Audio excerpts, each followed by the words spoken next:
Hi everyone, Jason Lupke with the HMH Global Solution Specialist team, coming to you today with a real quick video in response to a question we had on our YouTube channel.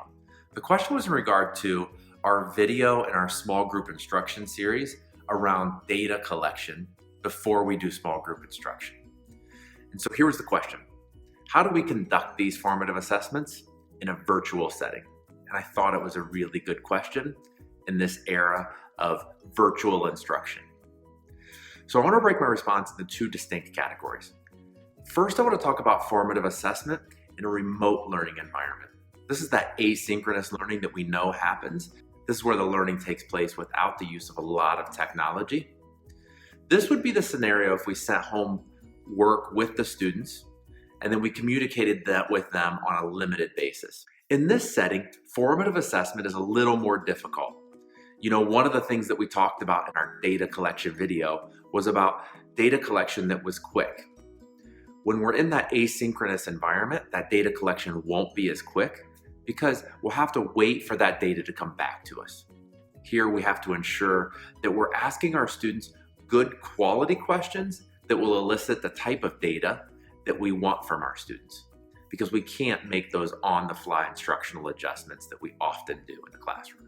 What I want to spend a little more time on today is formative assessment in a virtual learning environment, also known as synchronous learning. We're together at the same time in this setting, like on a video call, or potentially even through a learning platform like Google Classroom or the global learning platform that HMH has for our products. I can collect that data in real time and make instructional decisions based on that data. It looks a little bit more like being in a traditional classroom setting. For example, one of the best formative assessments that I like to use in the classroom is what I call the fist to 5. It works kind of like this. So I might ask my students a question. Maybe I'm in a history class and we're talking about World War II, and I would say on a scale of 0 to 5, fist to 5, I want you to tell me how comfortable you would be in explaining the effects of D-Day on the trajectory of World War II. Okay, so now my students would respond and they would all hold up either a fist or a 1 or a 2 all the way up to 5, right? So that gives me that data in real time, and I know as a whole where my students stand. So I also might ask my students to respond to a question in the chat feature on that video platform that we're using.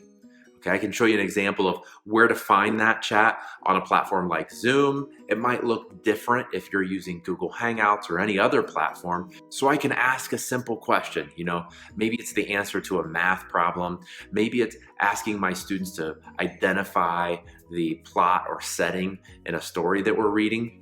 So I ask that question and I get that instant data back. It would be very similar to what I would do in the classroom. Another option would be to ask students to respond to a quick survey using another type of tool like Google Forms, or maybe something like Mentimeter or Poll Everywhere. So in Google Forms, I just set up a real quick short survey. I ask my students to respond and I'm going to get that data. I have an example here for you too from Mentimeter, where I could just ask my students to solve a quick problem. Okay, it would be very similar to doing something like a check understanding that we would use inside of a math classroom or any other content area. I get the students to respond to that question, and I can see very quickly which students are getting it wrong and which students are getting it right. Okay, I might just do that in a real quick 2 or 3 questions. Again, I'm collecting that data that I can then use for my small group instruction. Finally, I would just like to add that we could do something very simple in our learning platforms as well. So this could take place in Google Classroom, or again, like I mentioned earlier, HMH's global learning platform. Here I could just assign my students a real quick 3 or 4 question survey or formative assessment type quiz. Okay, that would show up in their feed. They take that quiz. And again, this is something that can happen in an asynchronous environment as well.